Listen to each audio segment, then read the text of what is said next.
Office की table और chair से लेकर टाइपराइटर तक आधे आधे बांटे गए।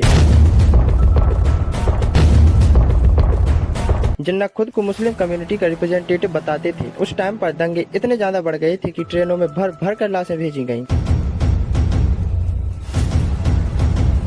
इंडियन नेशनल कांग्रेस चाहती थी कि भारत एक यूनाइटेड नेशन बना रहे और पार्टीशन ना हो, पर जिन्ना अपनी बात पर अड़े हुए थे। अप्रैल 1934 को जिन्ना इंडिया वापस आते हैं और इस बार जो उनकी सेक्युलर वाली स्ट्रेटेजी थी उसे उन्होंने बहुत ही पीछे छोड़ दिया था और इंडिया आते ही जिन्ना ने मुस्लिम लीग ज्वाइन की और उसकी लीडरशिप को बदलकर उसे रीऑर्गेनाइज किया। जिन्ना ने बैक टू बैक कांग्रेस पर आरोप लगाए कि कांग्रेस एक हिंदू पार्टी है, हमेशा हिंदुओं की ही बात करेगी, मुस्लिम्स की आवाज को दबाया जाएगा। जिन्ना ने भारत के एक एक मुस्लिम को समझाया कि मुस्लिम्स को एक अलग आइडेंटिटी चाहिए, एक अलग कंट्री बनानी चाहिए, हिंदू मुस्लिम एक साथ नहीं रह सकते हैं, सारी पावर जो है वो हिंदुओं के हाथ में ही रहेगी। अब इसके बाद ईयर आता 1939 जब ब्रिटिशर्स ने बिना इंडिया की लीडरशिप को पूछे अनाउंस कर दिया कि इस बार वर्ल्ड वार 2 में ब्रिटिश एम्पायर के साथ इंडिया भी होगा और इंडिया के जो सोल्जर्स है वो भी इस वॉर में पार्टिसिपेट करेंगे। और इस चीज से कांग्रेस काफी नाराज हो जाती है और ब्रिटिशर्स के सामने एक शर्त रखती है कि वर्ल्ड वार 2 में हम तभी पार्टिसिपेट करेंगे जब आप प्रॉमिस करेंगे कि वॉर से वापस आने के बाद हमें आजादी दे देंगे। पर ब्रिटिशर्स जो थे वह इस चीज को मानने के लिए तैयार नहीं थे और कांग्रेस को बहुत सारे ऑफर्स देने लगे, पर कांग्रेस अपनी बात पर अड़ी रही क्योंकि एक अच्छा मौका था जब ब्रिटिशर्स के ऊपर प्रेशर बनाया जा सके आजादी के लिए। और इसी बीच कांग्रेस ने अपने सारे आंदोलनों को भी जोर शोर से चालू कर दिया और इसी बीच मुस्लिम लीग ने ब्रिटिशर्स का सपोर्ट करना चालू कर दिया ताकि जब वॉर खत्म होगी तब वो एक अलग कंट्री की मांग करेंगे और उनको ब्रिटिशर्स का सपोर्ट मिल जाएगा और मुस्लिम के लिए एक अलग कंट्री बनाने के चांसेस और बढ़ जाएंगे।